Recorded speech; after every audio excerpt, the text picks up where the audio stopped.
23 yeas, 0 nays. We'll show the bill reported favorably. Congratulations, Representative. Now, moving on, House Joint Resolution 53, ad valorem property tax exemption for the surviving spouse of quadriplegics by Representative Tant. Representative Tant, you're recognized to present your bill. Yes, ma'am. Sure. Thank you, Mr. Chair McLean, Vice Chair Buchanan, Whip Lamarca, and Ranking Member Escamani for scheduling this bill for hearing. Members, House Bill 53 is a joint resolution to put before the voters an extension of the Homestead Exemption that currently applies to quadriplegics to their surviving spouses, similarly to those that we provide for surviving spouses of partially or permanently disabled veterans. I'm filing this bill on behalf of my constituent, J.R. Harding, who is with us today. He and his wife were recently doing end-of-life planning. And when he realized that the minute he died, his wife would be hit with a tax bill that could potentially put her out of her own home. Many spouses of quadriplegics cannot work due to the constant demands of caregiving, or if they do have jobs, they are the first line of defense when the caregiver is absent, and which leads to lost wages, lost days of work, demotions, and lost advancement opportunities. Additionally, the homes of quadriplegics must be significantly renovated at their expense to accommodate wheelchairs as well as other equipment necessary for lifting and transporting and transferring the disabled resident. This tax exemption would only apply to the surviving spouse's remarriage or sale of the house, in which case the actual dollar amount of the ad valorem tax would apply to the next home, again, ending upon remarriage. The Revenue Estimating Conference has scored this and given it a minimal fiscal impact. Members, this is the reason for the joint resolution and the bill, and I ask for your support. Thank you for the explanation. Members, are there questions on the bill? Any questions? Seeing none. There are no amendments to the bill. Is public testimony? There is.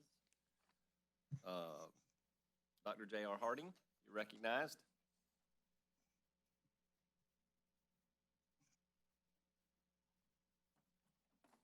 Thank you, Mr. Chairman and members of this committee. I am J.R. Harding.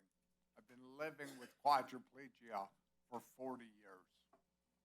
I am a two-time quadriplegic, meaning I broke my neck twice and 2 separate times, 15 years apart.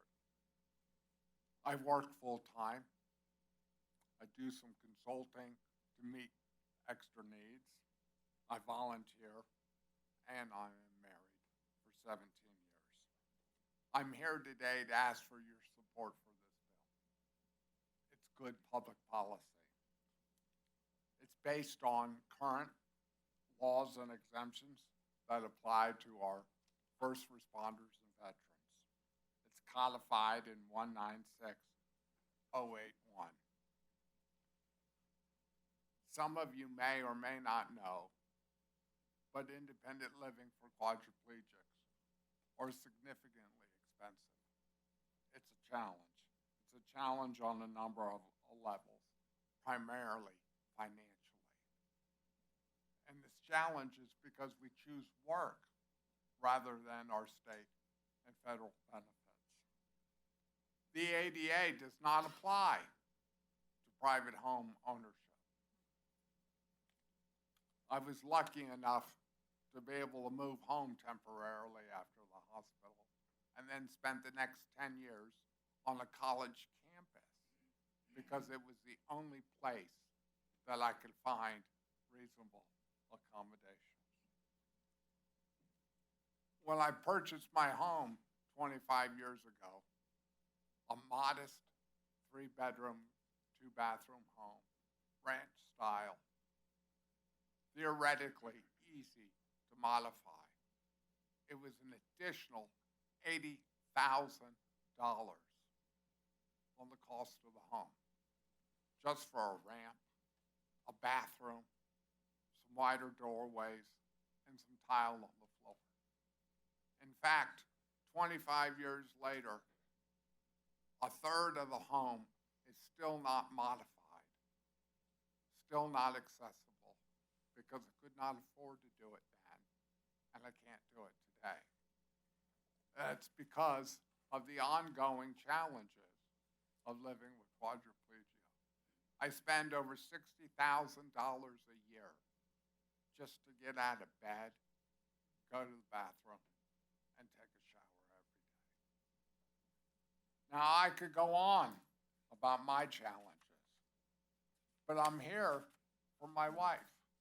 I'm here for the hundreds of other quadriplegics whose spouses chose to be the best of us.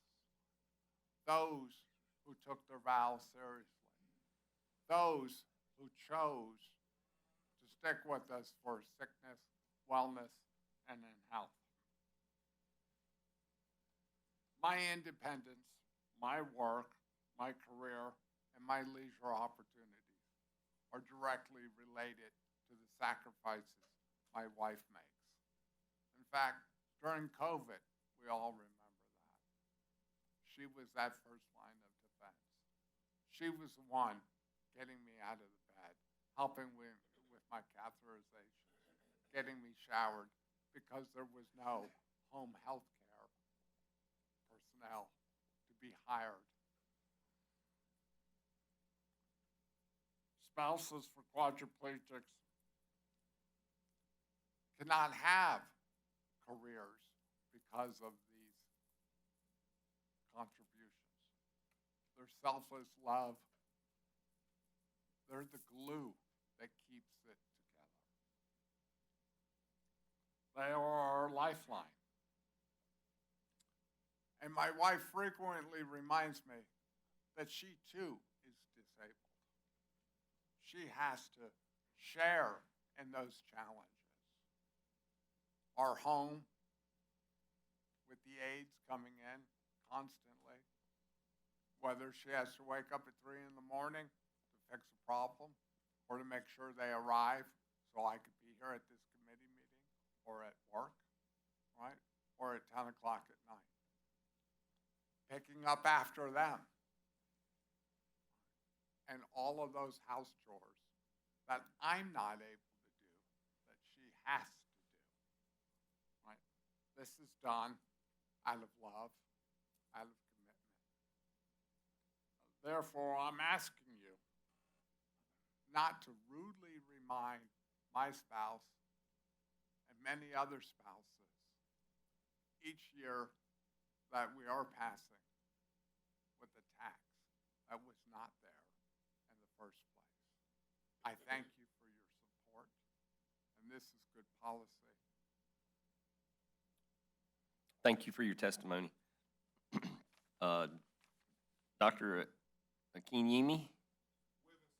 Thank you. That is all of the public testimony. Members, is there debate on the bill? Debate on the bill? Whip Lamarck, you're recognized. Thank you, Chairman. I'll be brief. But Representative, thank you for bringing this bill forward, and Doctor, thank you for coming in and telling us your story. I have an aunt, my godmother, whose husband is a 100% service-disabled veteran with Alzheimer's. She also has a daughter with anoxic brain injury who has 24-hour care. But for the fact that her husband is going through what he is going through as a veteran, she would not have the exemption if it was just her situation with her daughter, so a lot on her plate. But thank you for not just being here, but also talking about how important it is what your spouse does for you, and why it's just, I mean, some of the time we think about the big things, and sometimes we miss the little things, and so thanks to Representative Tant. I'll be up in support of this bill. Debate, members? Representative Tant, you are recognized to close. Thank you, Mr. Chair. Everyone, you've met my constituent. One thing about JR is he tries to take his pain and put it to purpose. And so I want to thank you for bringing this to me so that I could bring this forward.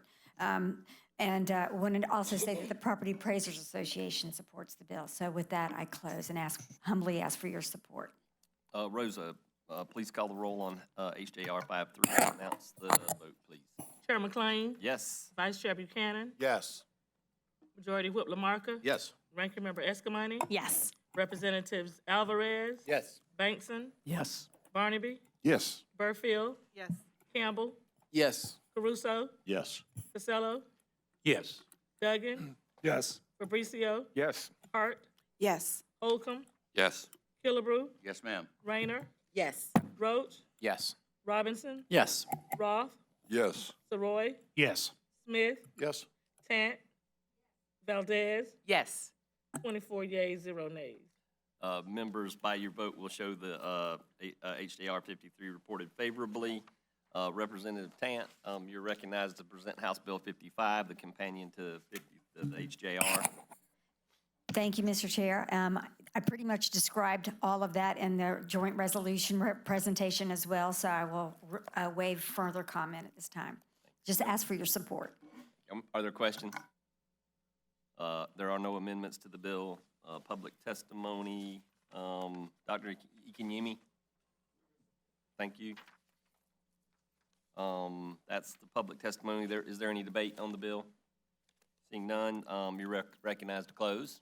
Waive closed, thank you. Thank you. Rosa, please call the roll on House Bill 55 and announce the vote.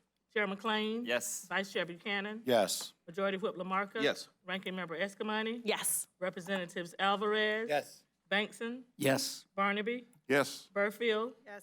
Campbell. Yes. Caruso. Yes. Casella. Yes. Duggan. Yes. Fabricio. Yes. Hart. Yes. Holcomb. Yes. Killebrew. Yes, ma'am. Rayner. Yes. Roach.